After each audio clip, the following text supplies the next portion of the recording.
بسم الله الرحمن الرحيم طاسيم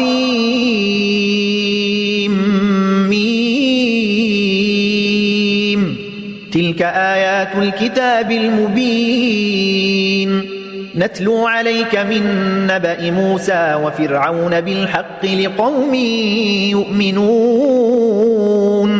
إن فرعون علا في الأرض وجعل أهلها شيعا يستضعف طائفة منهم يذبح أبناءهم ويستحيي نساءهم إنه كان من المفسدين ونريد أن نمن على الذين استضعفوا في الأرض ونجعلهم أئمة ونجعلهم الوارثين ونمكن لهم في الأرض ونري فرعون وهامان وجنودهما منهم ما كانوا يحذرون وأوحينا إلى أم موسى أن أرضعيه فإذا خفت عليه فألقيه في اليم ولا تخافي ولا تحزني إنا رادوه إليك وجاعلوه من المرسلين فالتقطه آل فرعون ليكون لهم عدوا وحزنا إن فرعون وهامان وجنودهما كانوا خاطئين وقالت امرأة فرعون قرة عين لي ولك لا تقتلوه عسى أن ينفعنا أو نتخذه ولدا وهم لا يشعرون وأصبح فؤاد أم موسى فارغا إن كادت لتبدي به لولا أن ربطنا على قلبها لتكون من المؤمنين وقالت لأخته قصيه فبصرت به عن جنب وهم لا يشعرون وحرمنا عليه المراضع من قبل فقالت هل أدلكم على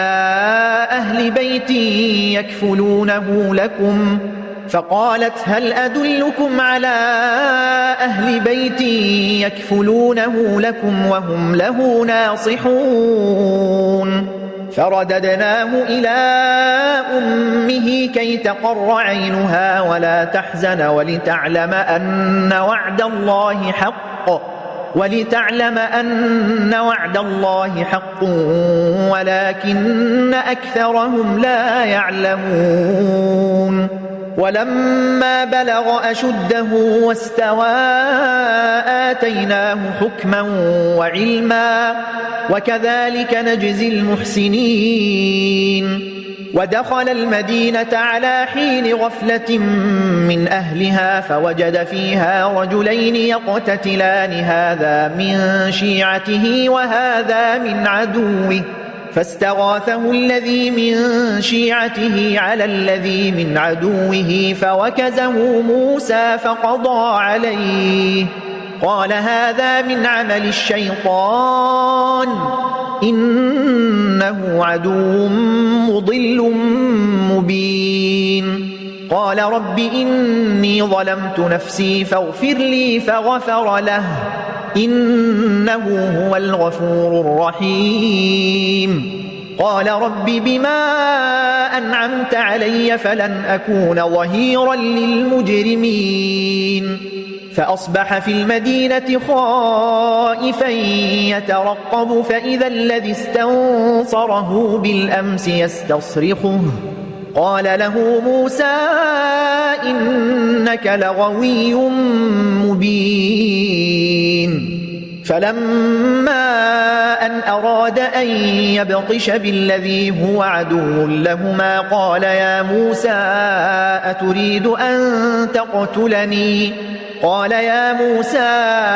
أتريد أن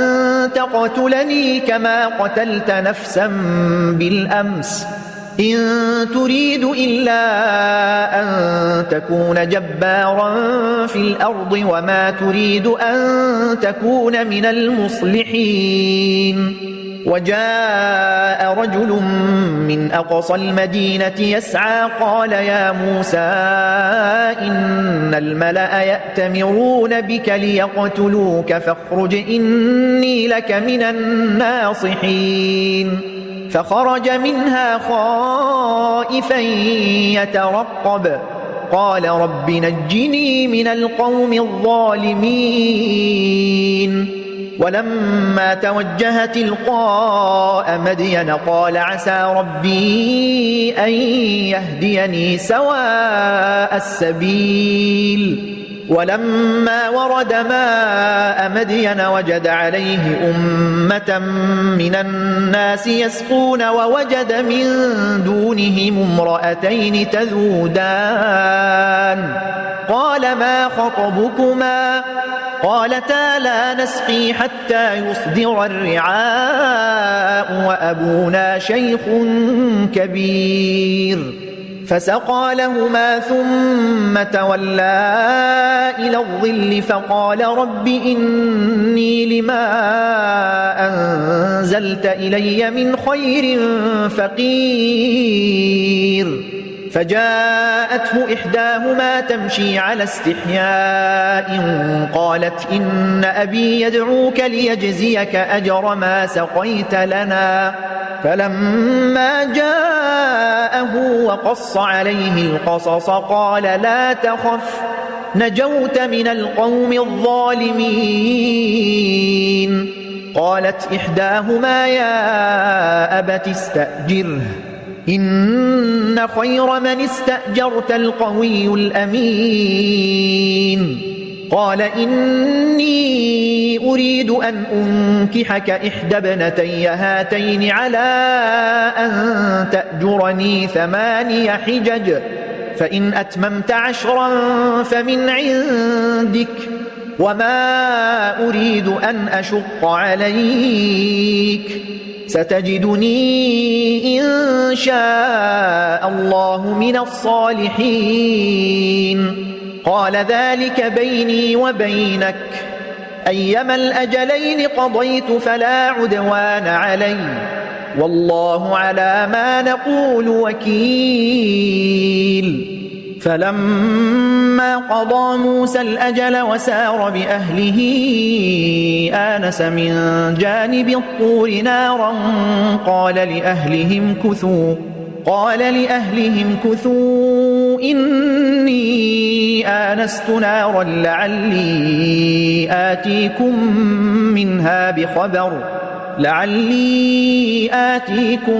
منها بخبر أو جذوة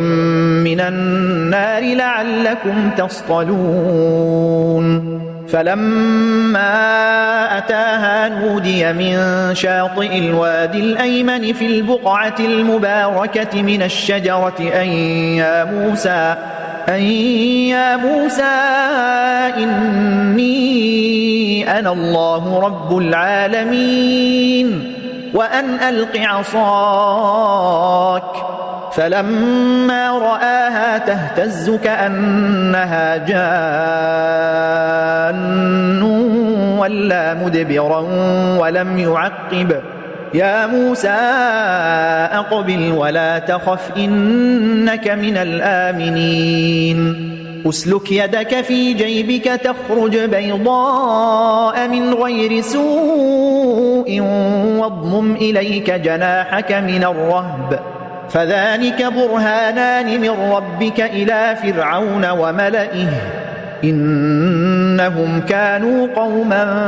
فاسقين. قال رب إني قتلت منهم نفسا فأخاف أن يقتلون وأخي هارون هو أفصح مني لسانا فأرسله معي يرد أن يصدقني إني أخاف أن يكذبون. قال سنشد عضدك بأخيك ونجعل لكما سلطانا فلا يصلون إليكما بآياتنا أنتما ومن اتبعكما الغالبون فلما جاءهم موسى بآياتنا بينات قالوا ما هذا إلا سحر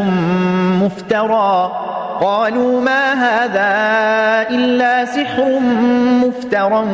وما سمعنا بهذا في آبائنا الأولين وقال موسى ربي أعلم بمن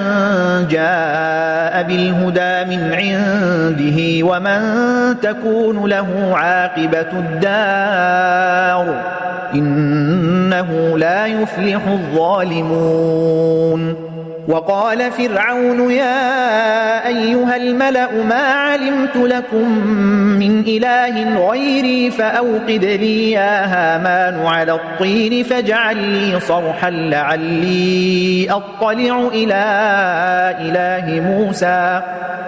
لي صرحا لعلي أطلع إلى إله موسى وإني لأظنه من الكاذبين واستكبر هو وجنوده في الأرض بغير الحق وظنوا أنهم إلينا لا يرجعون فأخذناه وجنوده فنبذناهم في اليم فانظر كيف كان عاقبة الظالمين وجعلناهم أئمة يدعون إلى النار ويوم القيامة لا ينصرون وأتبعناهم في هذه الدنيا لعنة ويوم القيامة هم من المقبوحين ولقد آتينا موسى الكتاب من بعد ما أهلكنا القرون الأولى بصائر للناس وهدى ورحمة لعلهم يتذكرون وما كنت بجانب الغربي إذ قضينا إلى موسى الأمر وما كنت من الشاهدين ولكننا أنشأنا قرونا فتطاول عليهم العمر وما كنت ثاويا في أهل مدين تتلو عليهم آياتنا ولكننا كنا مرسلين وما كنت بجانب الطور إذ نادينا ولكن رحمة من ربك لتنذر قوما ما أتاهم من نذير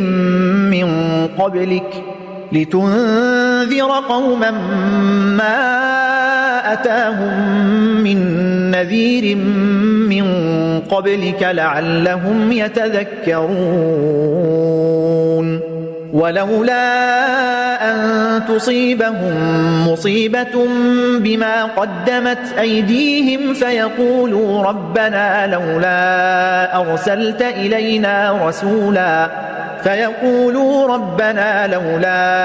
أرسلت إلينا رسولا فنتبع آياتك ونكون من المؤمنين فلما جاءهم الحق من عندنا قالوا لولا أوتي مثل ما أوتي موسى أولم يكفروا بما أوتي موسى من قبل قالوا سحران تظاهرا وقالوا إنا بكل كافرون قل فأتوا بكتاب من عند الله هو أهدى منه ما أتبعه إن كنتم صادقين فإن لم يستجيبوا لك فاعلم أنما يتبعون أهواءهم ومن أضل ممن اتبع هواه بغير هدى من الله إن الله لا يهدي القوم الظالمين ولقد وصلنا لهم القول لعلهم يتذكرون الذين آتيناهم الكتاب من قبله هم به يؤمنون وإذا يتلى عليهم قالوا آمنا به إنه الحق من ربنا إنا كنا من قبله مسلمين أولئك يؤتون أجرهم مرتين بما صبروا ويدرؤون بالحسنة السيئة ومما رزقناهم ينفقون وإذا سمعوا اللغو أعرضوا عنه وقالوا لنا أعمالنا ولكم أعمالكم سلام عليكم لا نبتغي الجاهلين إنك لا تهدي من أحببت ولكن الله يهدي من يشاء وهو أعلم بالمهتدين وقالوا إن نتبع الهدى معك نتخطف من أرضنا أولم نمكن لهم حرما آمنا يجبى إليه ثمرات كل شيء رزقا من لدنا ولكن أكثرهم لا يعلمون وكم أهلكنا من قرية بطرت معيشتها فتلك مساكنهم لم تسكن من بعدهم إلا قليلا وكنا نحن الوارثين وما كان ربك مهلك القرى حتى يبعث في أمها رسولا يتلو عليهم آياتنا وما كنا مهلك القرى إلا وأهلها ظالمون وما أوتيتم من شيء فمتاع الحياة الدنيا وزينتها وما عند الله خير وأبقى أفلا تعقلون أفمن وعدناه وعدا حسنا فهو لاقيه كمن متعناه متاع الحياة الدنيا ثم هو يوم القيامة من المحضرين ويوم يناديهم فيقول أين شركائي الذين كنتم تزعمون قال الذين حق عليهم القول ربنا هؤلاء الذين أغويناهم كما غوينا تبرأنا إليك ما كانوا إيانا يعبدون وقيل ادعوا شركاءكم فدعوهم فلم يستجيبوا لهم ورأوا العذاب لو أنهم كانوا يهتدون ويوم يناديهم فيقول ماذا أجبتم المرسلين فعميت عليهم الأنباء يومئذ فهم لا يتساءلون فأما من تاب وآمن وعمل صالحا فعسى أن يكون من المفلحين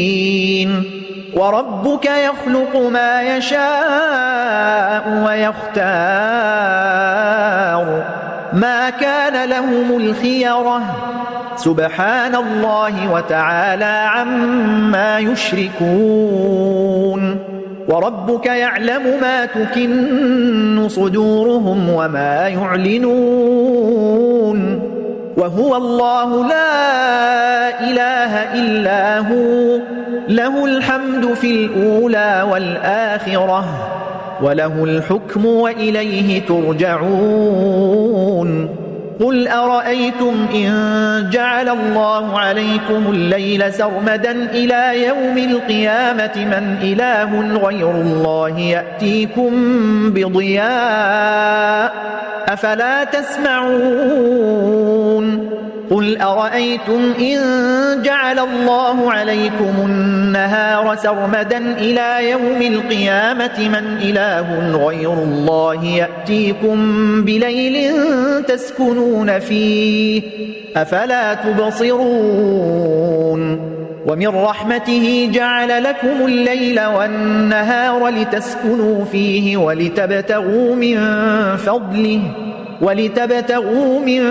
فضله ولعلكم تشكرون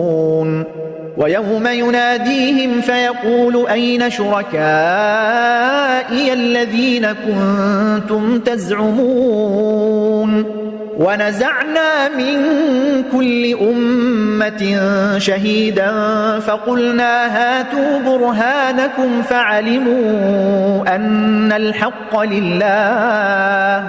فعلموا أن الحق لله وضل عنهم ما كانوا يفترون إن قارون كان من قوم موسى فبغى عليهم وآتيناه من الكنوز ما إن مفاتحه لتنوء بالعصبة أولي القوة إذ قال له قومه لا تفرح إن الله لا يحب الفرحين وابتغ فيما آتاك الله الدار الآخرة ولا تنس نصيبك من الدنيا وأحسن كما أحسن الله إليك ولا تبغ الفساد في الأرض إن الله لا يحب المفسدين قال إنما أوتيته على علم عندي أولم يعلم أن الله قد أهلك من قبله من القرون من هو أشد منه قوة وأكثر جمعا ولا يسأل عن ذنوبهم المجرمون فخرج على قومه في زينته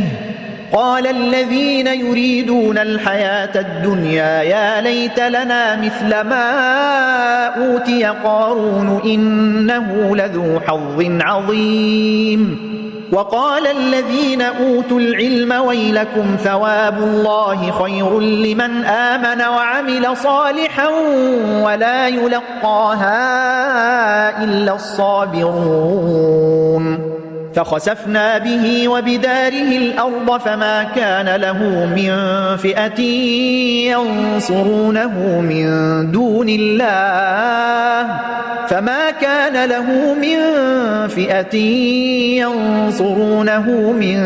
دون الله وما كان من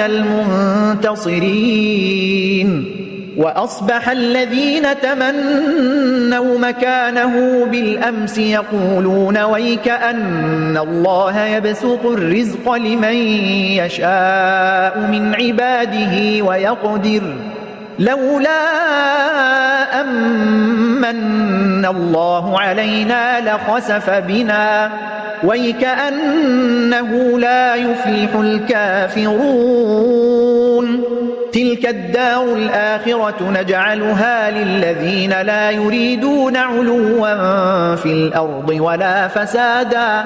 والعاقبة للمتقين من جاء بالحسنة فله خير منها ومن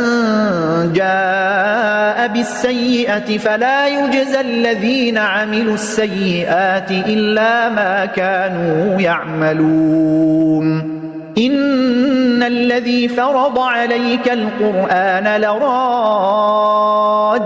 إلى معاد قل ربي أعلم من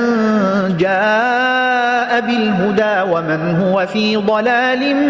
مبين وما كنت ترجو أن يلقى إليك الكتاب إلا رحمة من ربك فلا تكونن ظهيرا للكافرين ولا يصدنك عن آيات الله بعد إذ أنزلت إليك وادع إلى ربك ولا تكونن من المشركين ولا تدع مع الله إلها آخر لا إله إلا هو كل شيء هالك إلا وجهه له الحكم وإليه ترجعون